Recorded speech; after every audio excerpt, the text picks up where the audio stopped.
Oh my gosh. Hi, everyone. My name is Dev Doe, and you are here for the Dill Pod. If you don't know who I am Dev Doe. I'm an award-winning, internationally acclaimed drag queen superstar diva. I'm not just a performer, diva down. I can get smart. She does it all. I can give you a little bit of brains. I care about the world. And I also care about this next guest. So I'm excited for this person to be the first guest on the Dill Pod. Oh my God, I've been wanting to say that forever. And I'm so excited to welcome to the stage, to the chair, to the mic. The mic. I'm so excited to welcome to the mic from RuPaul's Drag Race Season 17. But more importantly, my sister, my fantasy factory sister. Honey. If you don't know, now you know. Give it up for Lana Ja'Rae. Hi. Thank you for having me on the Dill Pod. I'm happy to be here. Oh my God, say it again. The Dill Pod. The Dill Pod. Oh my God, where are you from? I'm from Texas originally. You say dill like a Southern person. Really? Do I have an accent? In certain words, the dill. I love it. You're from Dallas? Dallas, yes. How was that? I hated it. Do you really want to know? Yeah, girl, let's get it was fine. Compared to New York, I feel like I started living in New York. I feel like I was just like being raised in Texas. I didn't like experience life until I left. How long did you live in Dallas? For 18 years. It's like your whole life. Yeah. You're like 7 years old. Yeah. Actually 3. 3? Mm-hmm.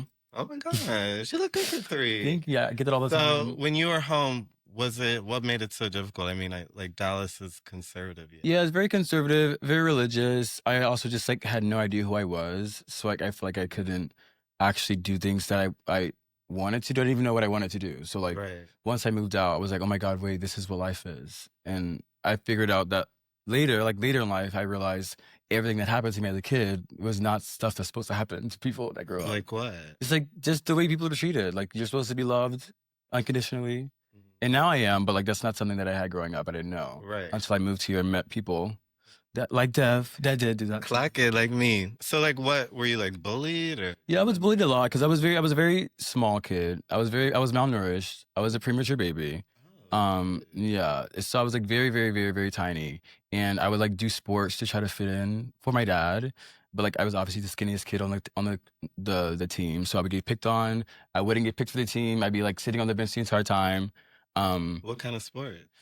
Track and field, which I don't know why. Track and field, I'm like fast, so I don't know why I was like not running in that. But maybe they just hated me because I was pussy. You were pussy. Yeah, well, not then. I was not. Did you run pussy? Probably. Right. I was pussy as in like scared. I was scared of everything. Oh. But I was also like pussy like fast. Right. That's what I said. Yeah, pussy track. Okay. Yeah. So you said your parents pushed you to do sports? Well, they didn't push me to do sports. I pushed myself to do sports because I feel like that's what my dad wanted. And I feel like if I did that, I would have got like the recognition or the appreciation. Were you a people pleaser? Yes, I still am. It's my biggest flaw. And I feel like my biggest attribute. Okay, you came with such. We just jumped right in. I live. Okay, so you were a people pleaser. You were bullied. Yeah. You lived in Dallas. Dallas. Well, I have been to Dallas. Born in Dallas. I was raised in like middle school, high school in McKinney, Texas, which is like a majority white neighborhood, which is like a whole nother level that add to things. So I grew up around all white people pretty much. My mom said when I left middle school for the first day, she was like, I think you're scared of black people. Because she had never seen me. No. Yeah, but I later told her I wasn't scared of black people. I'm scared of all people. So I was just real. like... That is real. She just kind of... My mom was like she's still here, thank God. But she is the type who like will see a moment and turn it into something like really big. I feel like all moms do that. And I was like, I felt like I often had to be like, yeah, that's what happened. But sometimes it's like, that's not what happened. Yeah. I want her to stop talking. That is, say yes. That's how you tell parents to stop talking. Say yes, agree with them, and they'll stop. Give you what you want. How did you navigate like your parents in that? I didn't struggle. I was like such a closed off kid. Like I didn't have a relationship with any of my siblings or anybody until I was like a freshman in high school when I actually started talking, because I didn't speak. I had a speech impediment. I was bullied for the way I talked. I had a really bad stutter by my family, so I didn't talk to them at all. That's why I hate speaking. I hate my voice because Yeah, I hate my voice. Like, I think it's so low. I think when someone like tries to mock me, they're like, "Oh no!" I feel like I sound dumb all the time. Your voice is low. Yeah, it is. But it doesn't sound dumb. I was like, I'm not gonna lie to you and say you got a like high pitched voice. No, I always, cause like doing my whole transition journey, people would be like, you have to talk a certain way. You have to. I said, listen. I like a low voice. It's how I talk. I like, live. Hey, so sometimes. I mean, sometimes it's funny. I do live for the voice. After a show or something, I do get for Lana. Put the hair in your face a little. Yeah, for Dove. Can I? Yeah, you having a good night? Thank you. Me too. Don't keep the lights up, because the makeup's coming off. But so we're in Dallas. Yes, we're conservative. What did your parents do? My mom was like, she was like, I forget the exact position, but she like worked in Target like management, and my dad was a special needs teacher. Okay, stay around Target employee. Yeah. Oh my God, that is funny. You never thought about that? I didn't even think about that. Whoa, that is crazy. For context, my roommate, my former roommate was a Target employee as well. Was? Oh no, she doesn't work for Target anymore. Congrats. We're not gonna say your name because you're white, and this isn't about it's not about you right now. But shout out to you. What did you, or like, who did you look up to growing up? Because it sounds like you didn't have a lot of role models. You didn't have like family to talk to. Yeah, I mean, what was your like safe space or your? It was theater. Theater. Yeah, I was a theater kid. I did theater for 9 years. I loved it. When did you start at what age? Oh,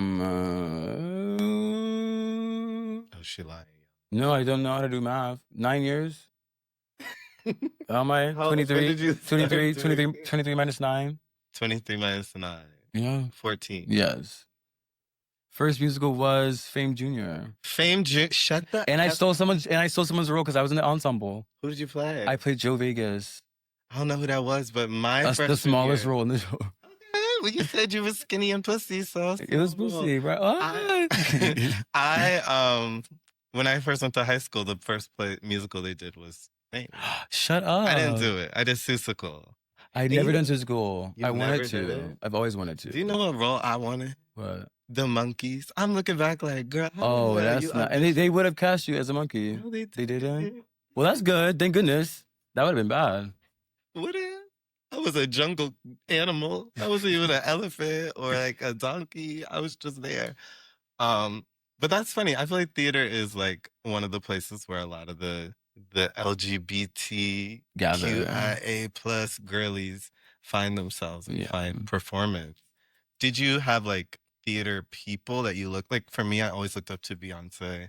I looked up to Rupaul at one point. Like there were certain people that I looked to as like a safe space. You didn't have because I wasn't like really allowed to like watch anything really growing up. Like it was like very strict. Cause like the thing that I wanted to watch, I couldn't. Like I would sneak to watch Wings Club at night. I had to like record it and then delete it afterwards. But like I couldn't listen to music besides gospel music. So like everyone's like, oh my God, like I'm gonna go see Beyonce. I'm like, I wish I would like have the urge to go see her, but like I'm not that connected to anybody because I know like Mary and girl, it's the God in me. It's the God in me. It's the God in me. I had a very similar experience like my whole life up until high school probably.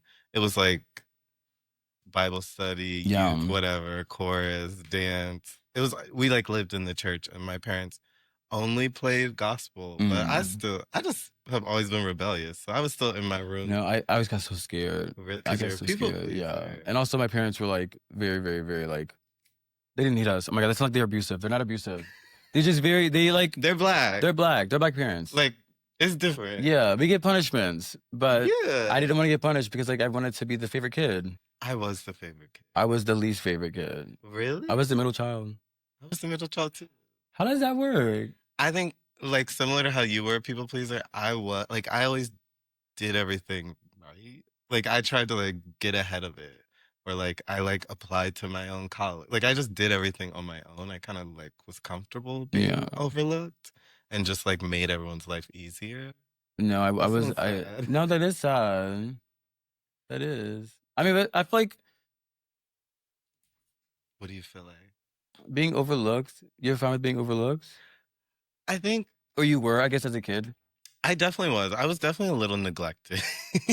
I spent a lot of my time like alone in my room. Same. But I think at the time I didn't realize Like I That's just like the kind of normal. kept to myself because I didn't connect with a lot of my family on like an intimate level. That's why I was like, I Retweet. hear a lot of what you're saying. But for me, having like Beyonce or like different escapes were kind of like my friends or my like Yeah. space of safeness. So it's really interesting. I'm like, how did you cope? Like I didn't really have friends or anything growing up. It's kind of sad. I'm like the friends that I had, I like moved away from. Like when my first friends I had was in my first place. We lived in like DeSoto. It was like a sub part of Dallas. Best friends, loved them, had a great time, so comfortable. Yeah. And then we moved, and I was like, I didn't know anybody, and like nobody wanted to get to know me because like I was like the new weird skinny black kid that like looked like Steve Urkel. It was crazy. Right. And I was wearing like my style was horrible. I did not know, like I just didn't know who I was. You're So like I wouldn't want to get to know myself either. You know. You don't think it's giving you a little bit of like compassion for the weirdo? I mean, I've always felt like a weirdo. I guess maybe that's why. Because I'm like, everyone's like, "Oh my god, you're so like nice to everyone." I'm like, no, I'm like happy people even want to talk to me because like no one has ever wanted to talk to me before. And So, now like, you're like the cool shiny toy, yeah, and everybody. and I'm like, oh my gosh, like this is the first time I'm ever being looked at. It's like it's crazy. Yeah, that's so interesting. Okay, were your parents like in the army or something, or you just moved for? No, we actually moved for church. We moved for church, yeah. Because we used to in a cult, baby. We used to drive for church, or we used to drive an hour to church every Sunday, and it was like too much because gas. I mean, we just like weren't that, well off, so it was like a lot. But we had to move for church because my dad wanted to be the pastor, and my mom loved ministry. So you're a PK. Yeah, that's very like that's a whole nother level on top of it. You really had to overcome a lot. I did. So when did Drag Race and drag come into the picture? It was in high school. I think I was a freshman or sophomore, and we were doing like in the theater doing something, and I have this friend named Emily Alt. I hope she's doing okay. Shout out. She introduced me to Drag Race. She put a clip on. I was like, oh my god, like that's amazing. I forgot about it, and then like later on, I was at my grandma's house, and Drag Race was like on the TV, and I was like watching because I thought it was America's Next Top Model, but then it was actually Drag Race, and I was like, oh my god, like that's the show that I watched in theater, and then I just kept watching it, and I got obsessed. And did you like equate any of that to like your sexuality or your No, I didn't. I mean, I always knew that I wasn't like, not that I like wasn't straight, because like I was attracted to girls. Like I had a girlfriend, but I also knew like I was attracted to boys as well. But I thought that was like so wrong, so I didn't say anything about it. So I just like hit that part.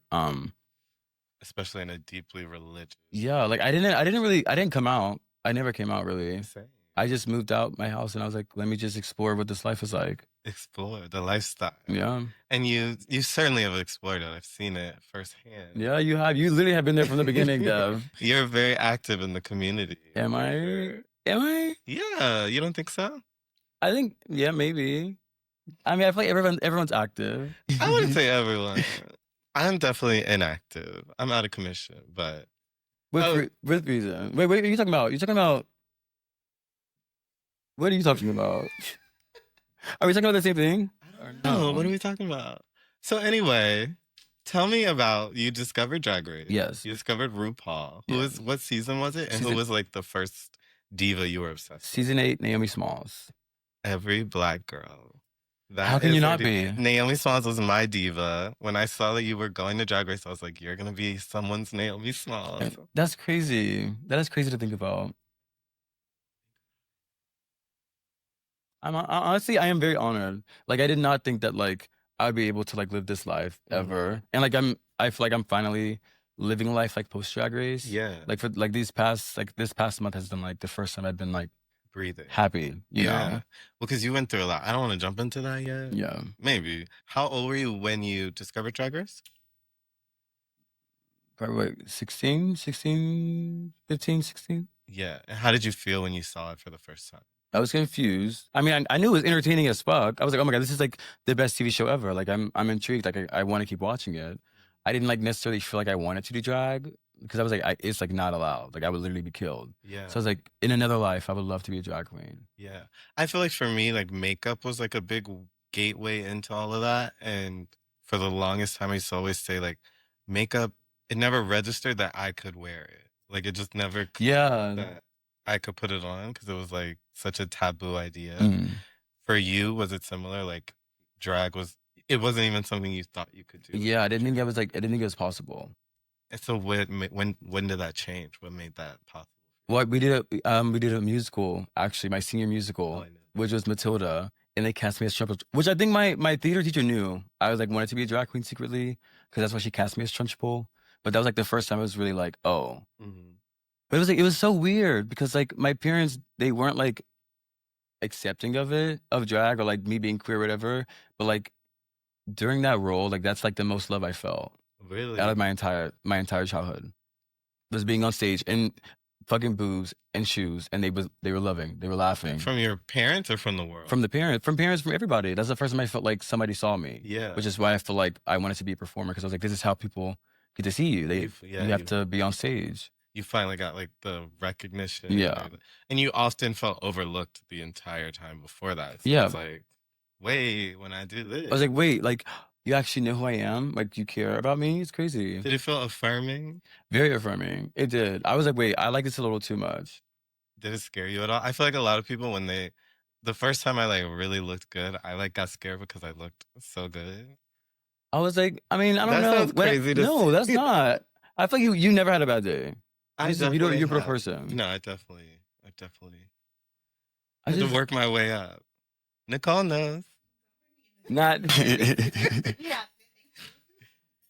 I just never, like, even when I dabbled in it, I was like, I'm never gonna do it for real. Like, I'm just like, I'm not gonna make a career out of it because that's not realistic. And so, how did we get to the career point? What was that turning point? When I had moved out and I finally established a relationship with my brother, because he had like taught me what queerness was when he came back for like it was like Thanksgiving or something. We all came back together. He came back from college and he like taught me was like not that what queerness was. I knew what it was. I said, hold on. I knew what it was, but like that it was like okay, yeah, like possible to be that and be black. And how did he introduce that idea? He told me like you didn't really talk very much about. He told me he had a boyfriend, and I was like, "Wait, your brother's gay?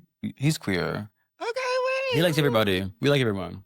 We like everybody. Oh my god, yeah. I gotta get him in that. Right. Yeah, he told me he had a boyfriend. I was like, you have a what? And he's like, I have a boyfriend. And so then from then I was like so intrigued in the idea. And so our relationship was formed off of him having a gay relationship and me being like, oh my God, like teach me about this. Like, is it okay? Like how are you able to like somebody like that? Like how are you able to allow yourself? So that was your queer role model. Yeah. My brother is like the reason for the season, honestly. Aww. He's my savior. I love him so much. And is he still on Broadway? Or? Yes, he's on tour at the MJ right now. God, the family be working. He be doing it. Your parents did something right. That's not. I'm like they put us through hell, but we're so strong and so beautiful. And they are supportive. They are now. No, I will say like I say all that just to show like growth. Parents can grow and change and evolve, especially Black parents. I did not think my parents would ever be accepting, but they are so loving. And they watch Drag Race. They follow me. They love all my posts. I think that's so important because it makes it so scary. Like, I think being Black and queer, like being Black and a drag queen, you think like everyone's story is they don't have family. Their family hates them. They were in the army. They were in church. They were in this, and everyone hates them, and they have no relationship. And I think for me, it took a really long time for me to even like start to crack the shell to my parents to just be open because it's like trying to protect myself from everything. Yeah. Either they've affirmed or the universe and the society is like, they're going to hate you. Yeah. It's like, they actually have loved you for most of your life. So they probably are going to make it work. I've always told myself, which I feel like this is just maybe, it could be toxic or just maybe something that helped me like go to bed at night. I was like, I feel like they never like weren't okay with it. They just wanted me to be safe. And I feel like once they saw that I was able to like create a life for myself and be happy. It's like, and like whatever's fine as long as you're good. I feel like that's what they wanted. And I think that's like sometimes we don't like understand like I've talked to my mom a lot and she's been like, oh, I did that because I thought I was helping you be safe. Yeah. And they're not necessarily realizing like from your perspective. You're hurting, bitch. You're hurting us. This is wrong. Like the information I'm receiving is that I'm wrong. Yeah. And so that's why I think like communication is so important and like I feel like I would be the best parent. I don't want to be. I think you would be. I mean, technically, you're like kind of a mom to me. I mean, mentor.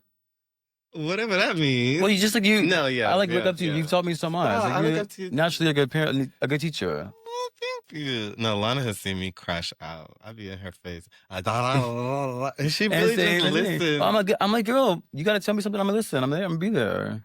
Especially for you. Don't think it's for y'all, but for Dev, she got it. And that's the thing. People think they can have what other people have. Like, people think they could talk to me the way some other people talk. You can't. Diva, I will punch you in your face. Time and place. You could talk to me. I would never. It's the white girls. They get a little too comfortable. Oh, like, always. This is a sister moment, not a we moment. Yeah. But I want to get into the drag race of it all. How long did you think it would take for you to like get on that show? And how did you feel when you got the call? I didn't think it would take that long. Okay, clock. Just because I knew, like, I was like very tech savvy on social media, and I could see where the show was going. So like I knew if I was going to apply, it was going to be very soon. So when I did it, I needed to make sure I had my shit ready. Yeah. Which I didn't, but you know, I think you did. It was fine. I think mentally I wasn't. You know, that's a whole other thing. I think I faked a lot of it till I made it. Which I think is what most people do and kind of what you're supposed to do. I feel like a lot of us in your orbit were like leading up. Wait, can we say that? Yeah, it'd be fine. Okay, leading up to you going, a lot of the advice we were all giving you was like pouring into you, like, be confident. Because I think we kind of knew, or I'll speak I kind of had a feeling that like the show was gonna try to break you and like compare you to your mother, and just like make it a thing. And I hope like you were like, did you feel like prepared for that at all, or did it really come like? I mean, left? I listen. I'm very hard taking compliments from people, like very, very hard, because I never have gotten compliments before. Yeah. So I'm like, are they being truthful, or are they lying to me? Yeah. But like it helped, I guess. But like I feel like I never believed it myself. So like I didn't, like it was just like, I listened and it came out the other ear because like I didn't feel it. I didn't feel like as fab as everyone was saying I was. Yeah. Like I was like, acting to make y'all happy, so y'all felt proud that I was like doing something good, you know? Yeah, that sounds like some imposters. Oh, I had imposter syndrome down. Like I don't feel like I don't deserve anything in life, which is sad. But also that's just like, I feel like the stuff that I've been through, life has been hard. Like I very shocked to get anything. So when that happened, I was like, oh my God, like I'm here. I can't let anybody down. So I was focused on the world and how everybody would perceive me instead of just like being myself, which I felt like the experience taught me how to be myself. I mean, I'm very grateful for everything that happened on the show. Right. I like, obviously, like, I feel like the beauty in my journey is that I am so willing to learn and grow and adapt. And I feel like there's something so beautiful in vulnerability. And I feel like the world didn't necessarily like that, which is like very painful at first, but. I don't know if it's the world or Twitter. Maybe. I think it's a very different distinction. Like, I feel like the world likes you. I feel like Twitter was doing them up. The reception at first was very hard. Like, I did not expect it. Because it was like a lot of topics about things that weren't even happening on the show. Like, just like personal things about my body, which is something that I grew up with that I hated already. So, like, for that to be a huge talking point this season, when I was like, girl, it was a fucking bikini runway. What do you expect me to do? Girl, I was in the trenches. Yeah, we really were, girl. We were in the trenches. Girl, I said, we over here getting called transphobic. I said, baby, what? Now, what are you talking about? And I can be. So what? Oh. But I'm very thankful. I am very thankful for Drag Race. You are. I am. I feel like more than anything, like I feel like when I walked into the room, I was like, oh wait, I'm not ready for this. I knew I wasn't ready because like the fact that I could not stand in the room myself and feel like I was like the best one in the room, I felt like I was like the worst. And I was like, I just felt embarrassed. I was embarrassed when I first walked into Drag Race. So I was like, I'm surrounded by some of the most talented people in the world. And you're one of them. Well, I'm learning to realize that now. But like in the time, I'm like, I look up to, you know, the girls that I look up to. Yeah. And to be in that room and to like not feel the way that I know y'all feel about yourself. I was like, it's not fair for me to go through this experience and not deliver how I know I should be able to because I'm not allowing myself to, if that makes sense. So I feel like somebody else deserved it, you know? I agree. But I understand how you got there. When you're like on the show, do you have time to like process or like it feels like there's a lot of feelings and emotions that like and everything's happening so fast. Yeah, I mean, I feel like yes and no. At the beginning of the season, I feel like there's a lot of times to process things. Like towards the second half, it's like once people start going home, like you really cannot process like that. The sending somebody home on Drag Race is like the worst feeling in the world.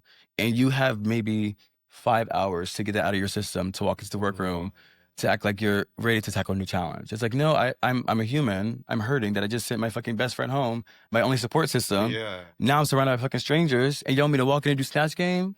What? Girl, no. The bus is not. Go fuck the bus. Fuck the bus, honestly. Do you know what's so funny is my audition tape I did Rose. Did you actually? Shut up. I did. Rose is a great option, I feel. It's such a smart, like, you can do so much. I just didn't do a good job. I mean, listen, there's untouched potential with Rosa Parks. Bring her back. Oh, we shall see. Speaking of bring her back, would you ever do All Stars? I would. And I feel like if I did All Stars, it'd be a very different experience for me. I feel like. Because even now, I feel like watching the season, you can see the growth in my confidence, especially from the moment I got eliminated to when I came back for the Lollapalooza. I was a completely different person. And I feel like then I was so sure of trying to be something, like trying to make sure I was like one specific thing. And now I realize I can do more than I thought I was able to. And I feel like if I went back to All Stars, I would actually be confident. And it'd be like doing Drag Race for the first time, I feel. When you got on and you walked into the room, who was like the person that made you intimidated? Or were you making that up? The person that made me intimidated? Intimidated? Yeah, you said you felt like.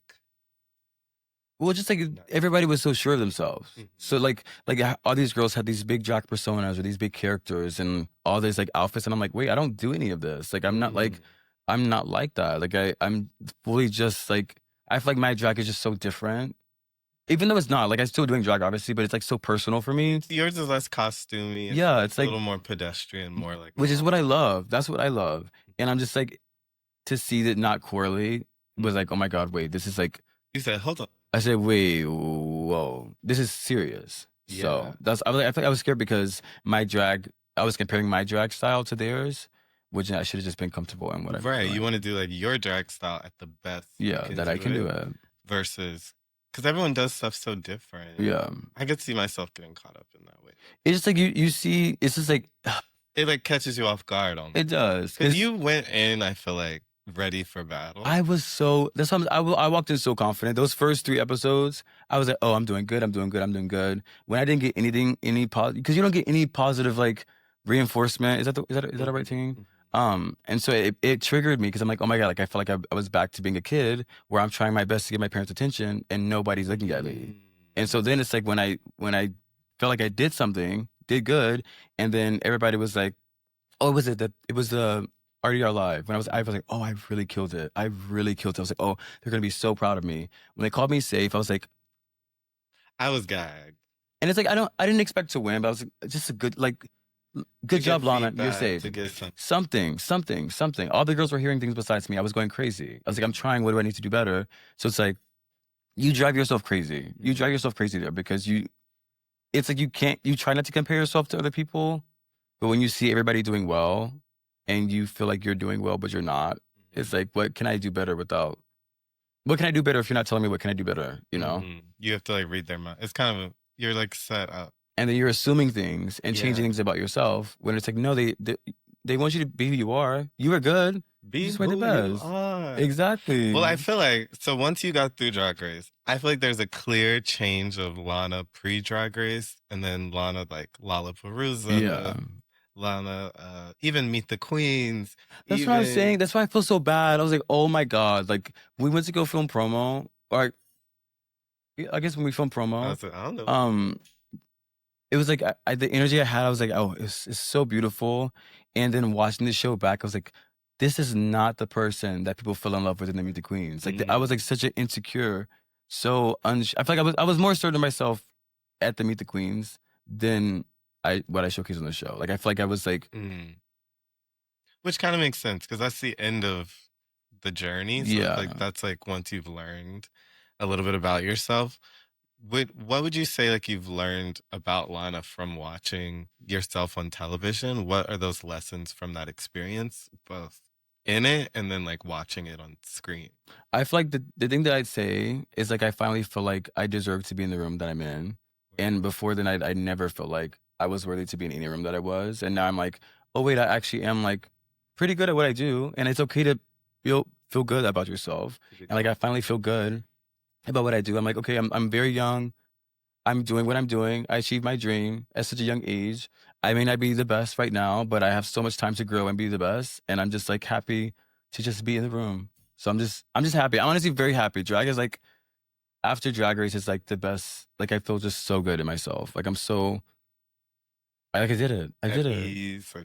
I do feel like, because I feel like you were really tense for a while. Yeah. And I think now that it's like we're not having to like see something every week where someone can find something to pick apart that you've said or that you've done. Like you don't have to be on edge as much, which I feel like I like. I think being eliminated was like, it's gonna sound crazy to say this, but it was like one of the best things I think that happened for me. Because when also like I felt like I went out in a good way, and also I felt like it finally allowed people to go back and see and watch my journey and be like, okay, wait, like she actually was trying. Because I feel like a lot of people thought I was like taking it easy or not doing my best because I wasn't being as loud or as confident or as, you know, bold as Lux was on the show. It's because I'm just a subdued person. You're a different person. You're not. You two are very different. So different. And I think it reminds me of Traders, how they talk about like kicking people off based on their personality and not based on the facts. And I think like you're someone who gets kind of judged for being less. You're not like the clowny, over the top, costumey,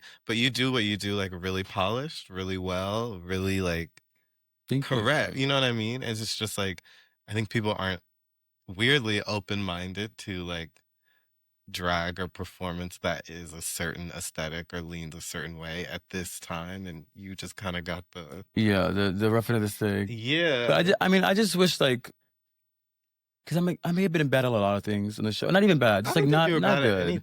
I just feel like the thing that kept me there the longest was like my heart and my drive and my charisma, and I feel like that was like missed. Like I feel like no, it doesn't translate well over screen. So I'm happy when I travel, I can like connect with people because I feel like people get to actually meet me instead of meeting that.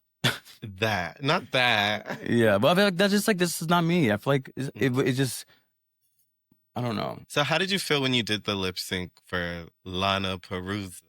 That was like such a moment. I know everyone at the bar was living for you. We were all so excited to see you, and it did feel like you had like a different confidence. Even just like standing on the whatever, listening to the judges, it was like, oh, she feels it. I was like, okay, this is my time to prove something. Because like, okay, this is what I do. I've been doing this all season long. I've been lip syncing, so I was at least felt comfortable. I was very comfortable doing it, so I think that also helped a lot. I was like, I've been on the stage. I lip synced on the stage more than anybody else. So like, I'm like at peace. I'm like, oh, a performance challenge, something I wanted on the season. I can do it now. But I was very happy. I was like, I just wanted to have fun because I didn't have fun on Drag Race. I feel like I missed that moment of it, and like watching it back, I was seeing all the girls have their moments with the other girls kikiing and joking around. I was like, I was so focused on the competition. I missed these opportunities to just be my silly self because I'm very silly in real life, you know, but like, it's sad that they didn't get to see that because I was so fucking focused. Untucked, you can see it in Untucked. Untucked, I really let it loose in Untucked. I'm like, you over here giving a sob story. She did a great job. You were a great character on television. You gave people things to like debate. I'm just very hard on myself. Yeah, but as a girl who watches every type of reality television, you're actually a really great character, like for the show. Like you weren't like, you just gave a lot of layers. There was so much, and then as you were leaving, we started to kind of get to know more about you as a person. I was like really wanting you to stay for that to share with the world. But I also think that's a really great like setup for, which I think that there's more to be shown for Lana. Exactly. And I'm very excited if that ever comes, that it'll be something very sickening for the world to actually get to see me be me at my full potential. I think we're all excited. And I remember when Naomi came back for All Stars, not to just keep comparing you to her, it was like a whole new moment. She was a new person. And we all like looked up to her, the original Naomi. And like even more now. It was like, whoa. So I think like you have a lot of potential to like, not like pressure, but if you just keep doing what you're doing, that's what we're going to get. And Yeah, so I'm just excited to grow. Like I'm excited to just like take it day by day, get better every day. Like I'm trying my best. Girl, you are amazing. You are too. I know I am. But what if we could just kind of like table this whole moment? What would you say like the peak of being on that show was, and what was the pit? The peak of being on the show, I feel, is one of the opportunities, but also for me, the people, the supporters, the fans are so sweet. Just because like I've never had that amount of support before. So having people come to my shows, paying to see me, I'm like, girl, I would literally meet you for free. So like the fact that you even want to do that, like it's my heart is so full. And like the lowest part of the show, I feel like it's also the people. It's the other side of the support, the hate, because it's like there's always gonna be more love than hate, but the hate is always gonna be louder than the love, which is a sad thing. And I wish that people could just watch the show and enjoy it for what it is, and not criticize it so strictly or so harshly. I say that's the word. Yeah, I will even say like you're probably the closest I've been to the show, and like seeing the way the fandom treated you like put such a nasty. I was like, damn, I'm already crying. What more do you want from me? I remember being like, I don't know if I want to do this no more, because it's like knowing your heart and knowing like it's like none of your intentions have ever been. Yeah. You're like one of the nicest people I know. I know a lot of bitchy people, to be fair, but you're one of the genuinely nicest people with like a pure, kind heart, and it makes sense because you were like a weirdo loser that no one liked growing up. I didn't say loser in the description earlier. You were like a weirdo. What did you say? No, I like yes, loser. Yeah. You were like undesirable at a certain point. Yes, literally, I was. And so you were just like, no one really liked you. Yeah. And so I could understand. They hated me. Why now you're such a kind, compassionate person. So it's so disgusting the way like the fandom, especially white bitches, treated you and like talked about you. And I was like really in the trenches, and I was like, I don't know if I want to be on a show like this because it doesn't feel safe for like certain groups of people. But I do think like you going on the show is like so inspiring to so many people. And like I think of like if I were 11 or 12 watching you go through what you went through and like I think you came out on top. Like the Lana, I keep calling it real. The Lana Perusa is such a moment of triumph, and then seeing you at the finale in your big gown, and you got best dressed, didn't you? You got top two Louis. And it's like, no, don't play with my girl. Like y'all, you win anytime it's like can't be rigged. You honestly think about it. Like they live for you anytime it's like beyond production, beyond. And so I think you just need to know like, the show is the show, but you are still you. You were seen as a legend, a superstar, that girl before the show. And it's a little bit more now. You were on the show, girl. Let's be real. The budget went up. But you're still that girl. And don't let any judge, any fan, any person, like, take that away from you. Because I will say, like, no one in our community, like, our opinions of you never changed. And we are quick to change on a roof. Okay. Quick, which is just a testament to the kind of person you are. So I just wanted to say Thank you. I appreciate that. That's very sweet. And that means the world coming from you. I know, right? If you don't know, Dev has been there from literally the beginning of my journey. Like, we didn't even talk about fantasy. Like, my first weekly was with Dev, and I was busted, crusted, dusted. No, and she stood next to me every Friday and performed next to me. And I ate her up. And ate me up. Doing splits on the And then I was like, wait, I can do that too. Or I can try. And then she's just such a good person, such a good inspiration, such a good community leader. Thank you for having me. I'm a community leader. You girl, yes. It's not about me. The Dev Dell episode will happen. I gotta learn how to talk to myself in a way that doesn't make me look insane. Wait, that'd be funny. Because I do talk to myself. But I want to switch I want to switch gears into a different section. So we'll take a little break. Hey, y'all. So we are back for this new segment. It's the first episode, so every segment's new. But this one is a new segment for this segment. Girl, I ain't even spoke yet. Well, mind your business. This section is called What Has You in a Pickle? Because the podcast is called The Dill Pod. Dill Pod. If you don't know, I love pickles. I think... Just kidding, I don't have any. But I love pickles. I eat them just about every day. The Bushwick number? The Bushwick number. I have a pickle suit. I'm a pickle girl, as you could say. My drag king persona, Dildo. Okay. But this is not about me. This is about us and what has us in a pickle. If you don't know, what in a pickle is a phrase that means like you're like going through something, you're struggling, you don't know the answer. What has you in a pickle? So, Lana, we are going to decide what has us in a pickle, what we're struggling with, what's getting on our nerves, and we're going to see if we can solve it. I hope so. I don't think I can solve the one I have. I don't think I can either. It's an epidemic. Well, you don't know what it is. Mine is an epidemic. Oh, shoot. Yeah. It's a huge problem in America. Like a health issue? Yeah. Well, girl, let's well, do no, yours. it's not. It's not. It's not. Yours. I'm excited. What has you in a pickle, Miss Ja'Rae? Top fishing. Top fishing. Do you want to explain what that is? Yes, top fishing is someone who acts like a top, but is not. They're a bottom. But that's okay. Just be honest, you know? Do you have an example of like when you've experienced this and how it made you feel? Well, I go to the club, you know, frequently. The club. Occasionally. The club. The club. We all fan. And there's people that are very attractive and beautiful. Really? Yeah, sometimes. I've never seen it. Oh. What about you be at? But when you're talking to someone, obviously, like you know the vibes, you sense the vibes, and I'm a very submissive person when it comes to things like that. And if you're acting dominant in the bar, you better act dominant in the bedroom. Okay. Don't act shocked when we get up there and I'm supposed to be, who's doing the bending? Not me. Oh, so you're doing the bending? Well, it's just if the conversation is had, that's a different story. But just like You don't like to be surprised. Yes, I like surprises, but it's not there. So you like to follow like gender norms? No, not really. That's what it sounds like. You said dominant. Well, no. I mean, can you be a dominant bottom? I can be. That's what I'm saying. If I'm being, but like you can tell who's the bottom in the situation I feel. How?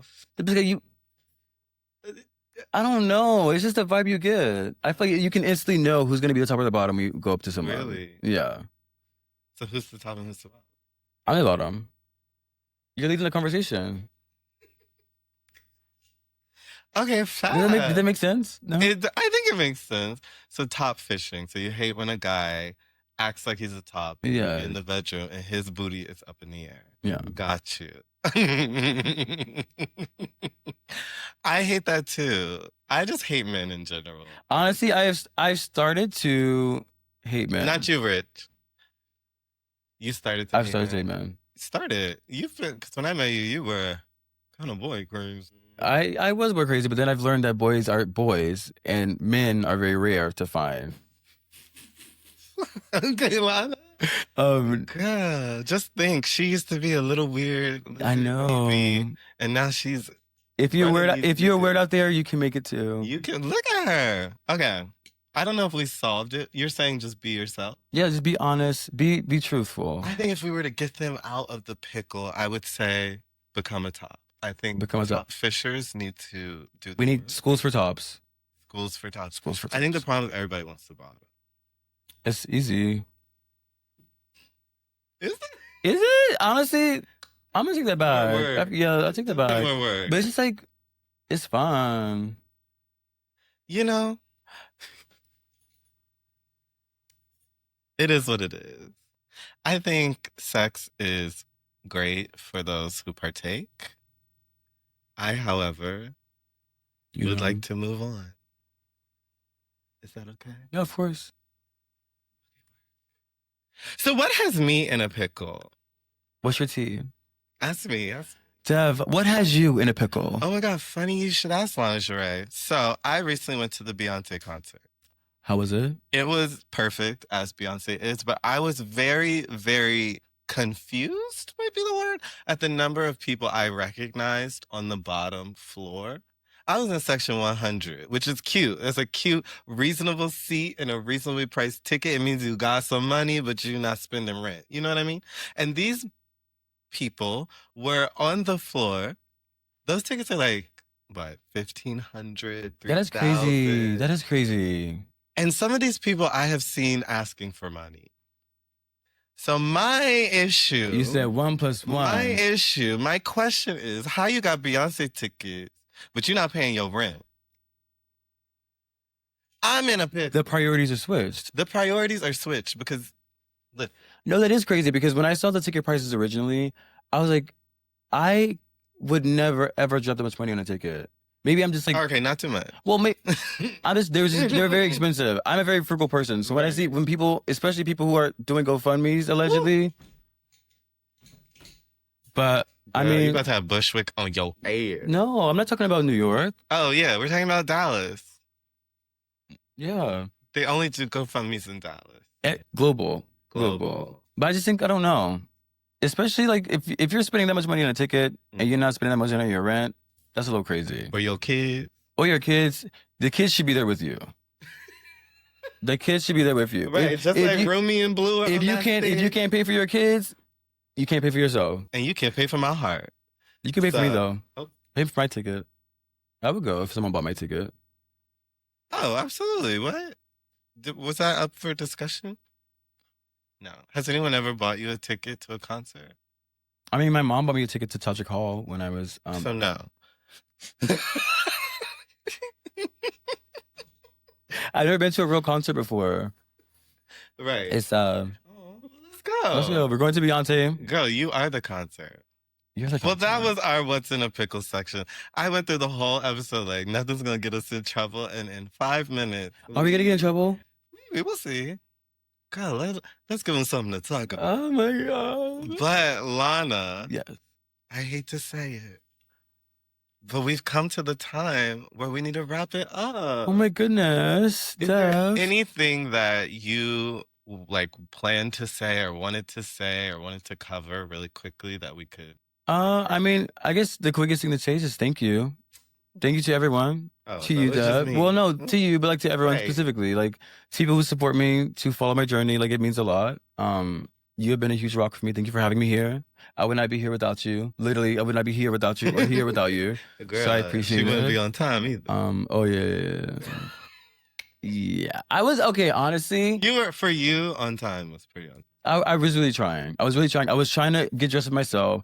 I tried to ask someone to help me tie into a corset. I'm not going to say names. You see, we get on TV and now we need someone to help us. No, but I was like, for efficiency. So I can be as fast as possible for you. For me. For you, Deb. Well, Lana, I just want to say thank you so much for doing this. Of course. For being on the first episode of the Dill Pod. It really means a lot. I was literally, you're like one of my closest friends. I was still nervous to ask. When you asked me, I was like, no, it's like, oh my God, like, girl, let me ask him. I was like, Deb, what's me on her podcast? But honestly, I did it because you are such an inspiration to me. I think we have such a like weirdly wholesome, but like important relationship. I love our relationship. I always leave feeling better than I entered. That's how every relationship should be. And it's not, especially in New York. Which is sad. I leave drained, busted, tired, bruised, exhausted. Because y'all bitches are insecure. Don't get me started. I'm about to crash out. Tune in next week. But thank you so much. Is there anywhere we can find you? You can find me on social media on y'all know that on stages near you. Lana Ja'Rae, Lana Ja'Rae, and find me in a city near you touring. Oh, around the world. Catch it. And find me the next time you see me. Bye.